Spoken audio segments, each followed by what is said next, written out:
What's the craziest thing an ex has done to you? Story 1. I had an ex that, after we broke up, came to the house to get her stuff. I wasn't home, but she convinced the landlord, who knew us, to let her in. I had told the property management specifically to not let her in. Anyway, I came home and my house was completely empty outside of my dog and an empty fish tank. I'm not exaggerating the empty. She took everything that wasn't nailed down. Food from the fridge, cupboards, pantry, etc. She took the shower curtains. We had 2 irons. She took both of them. Took my furniture, TVs, game systems plus games. This even took the light bulbs out of the light fixtures. And not just the easy-to-access ones. The ones that are above those apartment panels everyone knows about. I called the police and told them I had been robbed. When they got there, the landlord said he let her in. Her name is not on the lease. They told me it was a civil matter and they couldn't do anything about it. I was obviously upset and being loud. My ex-army buddy was with me. The cops threatened to bash my head into the wall and then left. Story 2. She tried to do a 3-way with me and her friend once she found out I had a new girlfriend, in order to break us up. I declined. Then she got her friend, yes, the same one, to hook up with my buddy, who then convinced him to invite her to a party at his house I went to. I went into the bathroom, and when I opened the door, she was standing there. Freaked me the out. I said, "Hi, excuse me, I'm about to leave this house," when she pushed me as hard as she could back into the bathroom and came in and locked the door. At this point, I freaked out and just started yelling for help. My buddy and a few others came and unlocked the door and pulled her out, and I was able to get out of the bathroom. I started walking upstairs to head to the door and get in my truck to leave, when she flies out the door and runs to my truck. She stands there while I am standing there in disbelief. At this point, we had been broken up for months.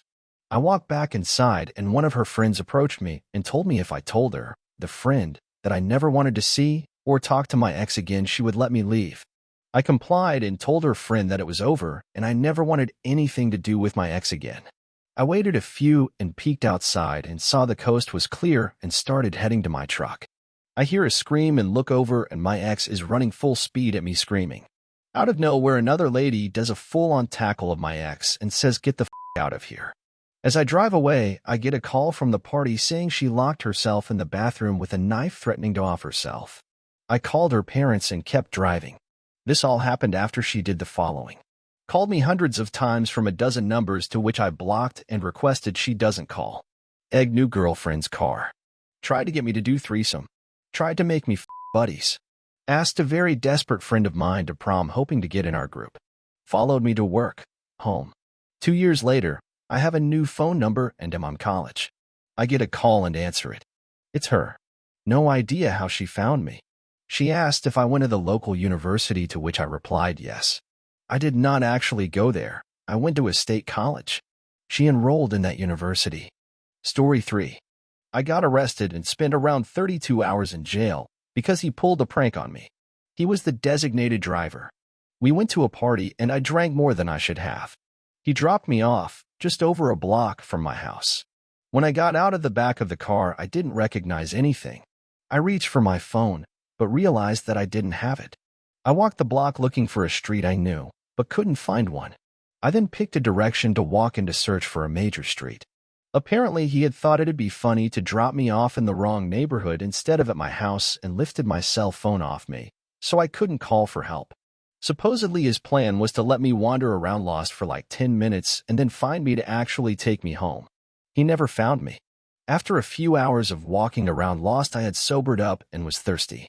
I had found a larger street, but it was like 2 a.m. at that point and everything was deserted, so I couldn't ask anyone for help. Eventually, I saw a police car patrolling and flagged them down for help. They told me that I was over 10 miles from my house and that I was in a very unsafe neighborhood. They didn't believe my story. After some discussion, they offered to give me a ride home, but asked me to put my hands behind my back while they searched me for weapons. I complied and they immediately cuffed me and told me that they were arresting me for public intoxication. I didn't have money at the time, so I didn't want to call anyone to post bail for me. Also, I kept getting told that they'd release me as soon as I was processed, because I was already sober. There were no windows in the holding cell, no clock, and they never dimmed the light, so I and the others had no concept of time. I was fed twice and had access to water and a toilet. I managed to fall asleep a few times, but I kept waking up shivering. When I was finally released, it was 9 a.m., a whole day after I'd been arrested. My roommate had reported me missing and had been informed that I'd been arrested. I was able to call my roommate from a pay phone and get him to pick me up. A few weeks later, I found out that the charge of public intoxication had been dropped, so thankfully I didn't have to pay a fine or take DUI classes. I have no idea what the hell is wrong with my friend who pranked me. He did apologize and felt bad, but I stopped hanging out with him after that. Story 4. I had been dating this girl for a year. I had an apartment, she had a house. I had took her home to meet the family and even attend a wedding together. After that, we decided we should move in together. So I left my apartment. I loved that apartment. I moved on November 24th. Things weren't working out. She wanted to fight all the time, and I found out the secret extra room she had was to practice her hoarding. Busy season at work started and we got into many fights. The best one was when she called my older sister at 2 in the morning trying to tell on me what I did and that I was acting crazy and mad. And my sister said, "What did you do to my brother?" I know my brother, and he doesn't get mad unless somebody's constantly f***ing with him to stir him up. I made plans to move in with a platonic girlfriend of mine to get me out of there and help her out with the rent until busy season was over and I could do the whole apartment search thing properly. I was doing 14-plus-hour days through all of this. I said, "This isn't working, so Emma, leave, and I'm breaking up with you, and it'll be gone by the end of today." My phone started acting funny, so I took it to T-Mobile to get a new chip. That is when I found out she had been snooping my phone the whole time. While I was at T-Mobile, she called the girl I was going to move in with, just a friend, and threatened her and said all kinds of crazy shit. Now my friend said I couldn't move in with her because she didn't want that crazy bitch around. She called her friends and family and told them some story, probably of me abusing her, and they rushed over and hid in the house and packed my stuff and got prepared to ambush me. I parked outside and I just wouldn't go in. My sixth sense wouldn't let me go in after her. I called my friend and asked for moving help. My friend showed up. We opened the garage and started grabbing my couch. Just then the cops showed up. They had been called on domestic violence. If my buddy and I weren't both holding each end of the same couch and looking totally confused, we would have went to jail.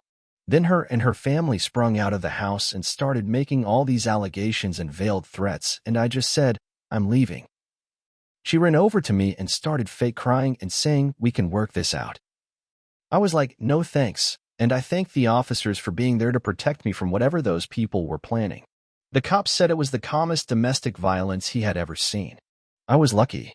If she would have gotten away with it, I would have went to jail, lost my job and my stuff, and caught a record, all over trying to break up like an adult. The upside? A year later, I moved back into the same old apartment I loved. Story 5. When I was a senior in high school, my friend since I was like 5 got kicked out of her mom's house. Her mom was chaotic and not the best parent, so my mom let her live with us without much question. My brother had just moved out, so we had a spare room. My friend lived with us for, let's say, a few months. I can't really remember. And one day I give my debit card to my brother to buy me booze. He texts me and says it's declined. That doesn't seem right, so I check my account. Sure enough, several ATM withdrawals for a couple $100 over the course of a week or so have been made, and not by me. So I get home from work and am complaining to my friend that someone stole all my money and I have to file a police report, etc. She leaves saying she's going to her grandma's like 10 minutes after this. The cop comes. I tell him what happened. He says he'll look into it. I have to file a bunch of paperwork at my bank. It's a pain in the ass. Somehow it comes to be known the withdrawals have all been from the bank my friend uses, and my mom suggests maybe it was her. I totally refute that, saying there's no way my best friend would do that to me. The cop calls me and basically says like, "We tracked the withdrawals, watched the ATM footage, found out it said friend. Her dad would like to pay you back in full if you won't press charges." I say sure. After paperwork agreeing to these terms is signed, she tries to talk to me and I tell her to leave.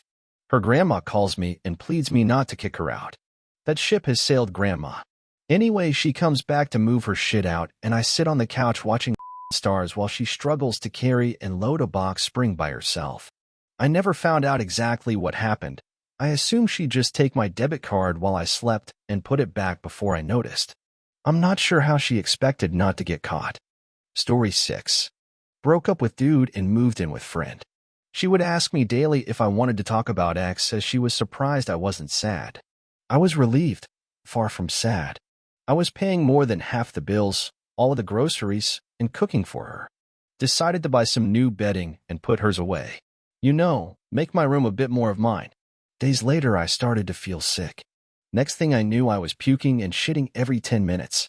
I could barely stand up and was severely dehydrated after 10 hours of this, so had her drive me to the hospital. She dropped me off at front door, I wobbled in, and she went home.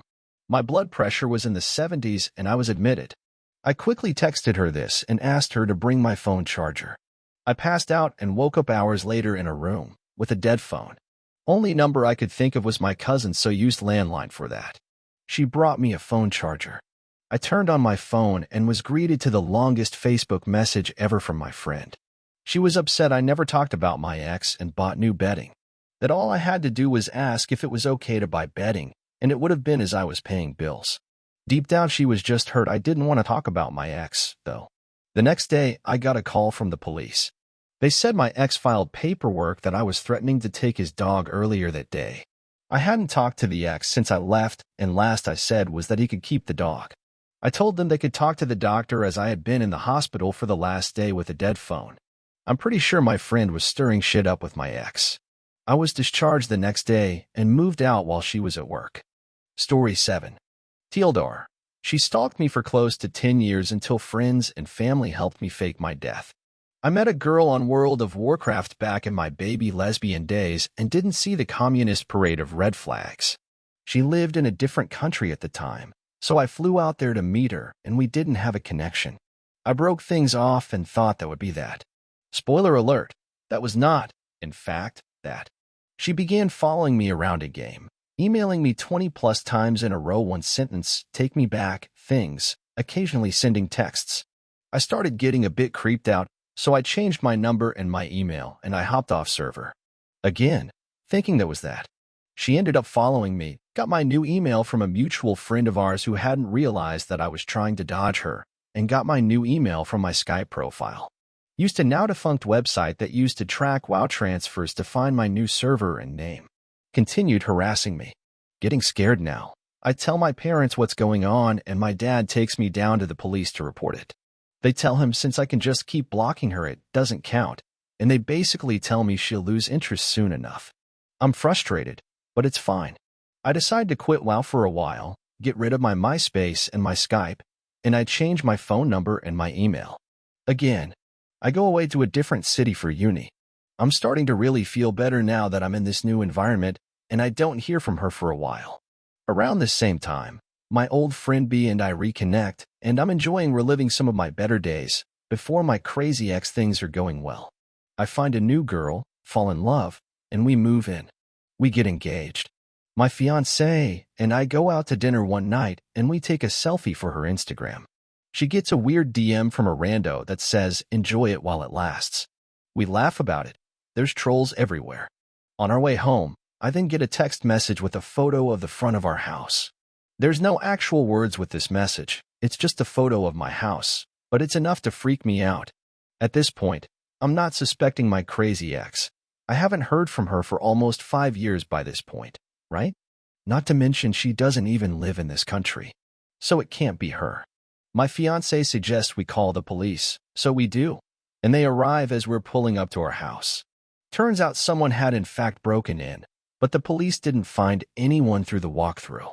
They need to do forensic, and we obviously aren't staying there tonight, so we camp out at my future in-laws, a little shaken, but we figure it's random. Nothing was stolen, but our mattress was ripped up, photos wrecked, some of the curtains had been pulled down, and our TV was smashed. We got better home security, and it didn't happen again. Couple weeks go by, and I get a letter in the mail. No return address, but that's not unusual for me. I open up the envelope, and a blank sheet of lined paper is there, but it had a perfume on it. I instantly recognized it as my ex's. You know the jolt you get from smell memory? Yeah, that happened, and I swear my heart dropped into my ass. I felt sick to my stomach and had the kind of cold sweat terror you read about in books. I call my fiancée at work and confirm she's okay, and then I book it to the police station. I remind them of the break-in, I tell them the backstory, and I bring the letter. I tell them I don't feel safe. They tell me I have no proof, forensic found nothing substantial, and anyway, who would still be stalking people this many years on? I allow myself to be convinced I'm just going crazy, and I go home. My fiancé reminds me our lease is almost up and suggests we move just in case. I agree, and we make the move about 6 months later. In that time period, I received a teddy bear around the time I had surgery, another blank letter with perfume on it, and flowers at my workplace that my fiancé says she didn't send. All of these had no return address, and the card included with the flowers was generic. I changed jobs. Throughout this time period, our friend circle also gradually changed. Our friend A had joined us and had moved to Massachusetts for work. Conveniently, this was not far from where B was living, and they began talking more. Knowing both of them and having the nosy matchmaker Gene, I decide to set them up. No dates ever line up for a meeting, but they begin talking more and more over Facebook and video chatting. It tells me they're really hitting it off, and when his work ends in November, he's seasonal, in agriculture, he's going to drive out to where she is and meet her in person. That October, my fiancé and I are at home when it calls. He's slurring his words. He's deeply upset. All I make out is B's name before he starts ranting. I tell him to stay put, but since we're a few states over, we ask him to video chat with us so we can at least see him and make sure he's okay. He agrees. He looks like shit, and he tells us that B broke up with him and that he has to tell me something. He starts crying. Since I'm the one who usually picks up the pieces of his relationships, this behavior isn't necessarily unusual, but I feel something. Alarm bells are going off in my head. I tell him to tell me his story. He says B is a fraud. I remember it so clearly thinking back. I remember him taking a long pull from his bottle of beer, looking at his camera directly, feeling like he was looking me in the eye, and him saying, "That isn't even her real name, you know." Do you want to know her real name? It's name. The name he said was the name of my ex, and my heart again dropped into my asshole, though I try to reason to myself that she has a common name, and it is very common. Lots of people have that name, and lots of people have pseudonyms online. I had met this friend online years and years ago. Why shouldn't I be surprised she has a pseudonym? My fiancé sees what I'm sure is a deathly pale face on me and reminds me that A and B have video chatted. It can't be my ex. My fiancé, ever the pragmatist, asks A to send us a photo of B. We've never asked for one or seen one before, but we have talked to her lots of times over Ventrilo and, later, Discord. It's totally not the same person. It's the same person. A sends us a photo of what is clearly my ex-girlfriend, my crazy ex, albeit she's a little older now, and her hair is longer.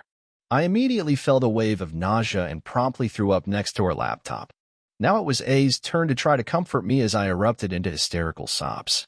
Everything suddenly made sense. How she had my address. How she knew where I worked. How she knew about events in my life. How she knew about my fiancé. How she had my phone number to text. She had, quite literally, gotten a work visa to come into my country, move a couple states away from me, and had literally driven to my house to ransack it. She had impersonated someone who had been a genuine old friend, probably used one of those stupid voice apps to change her voice, and stayed in my life like a kind of human cuckoo bird. I've never felt so violated. We go to the police, and they tell us catfishing isn't a crime. At this point, I am convinced the police are f***ing useless and, in what is not my finest moment, I scream at them that the only way they'll start to care is when she f***ing kills me. The officer says he is sympathetic, but there is nothing he can do. He suggests I look into perhaps changing my name, and again, getting off the internet. I go home and I stew. I stew, and I stew, and I stew, and about 3 glasses of Chardonnay and it hits me. What if she did kill me? Not for real, of course, but what if I died? She couldn't possibly stalk me then, because I'd be dead. I ring up my best gal pal and I tell her my plan, and together, because she's sober, and I'm not, we hatch what I consider to be perhaps the highlight event of my life. I used every contact I possessed to pull this off. My friend runs a funeral home in Pennsylvania, and agreed to place an obituary with my photo and birth/death dates on it for validity. We buy a newspaper obituary in his local paper. My cousin is a web developer. We buy a domain name and build an in memoriam website to me, complete with a shitty slideshow and a link for donations to a cancer charity in my memory. At the time, I had cancer, so it would have been plausible. Had to make it seem legit. Don't worry, I'm happily in remission now, fuck cancer. We throw in a guest book. I take my Facebook and place it on this in-memory stage, and I ask my friends and family to make a bunch of posts on there with photos, all public, to make it look legit. I freeze all other social media presence, LinkedIn, Instagram, etc., and for the finishing touch, I ask one of my friends who is still in contact with my crazy ex, she was what we affectionately called the watchdog, to personally tell her the news. According to said friend, it did not go well. Of course my ex didn't believe it, so she booted up the trusty internet and went digging. And what did she find? All of our evidence. The funeral home site, the newspaper obituary, all the sad posts on my Facebook, even a couple shares on LinkedIn from workmates who were in on the scheme. She apparently had a breakdown. I can't say I'm sympathetic.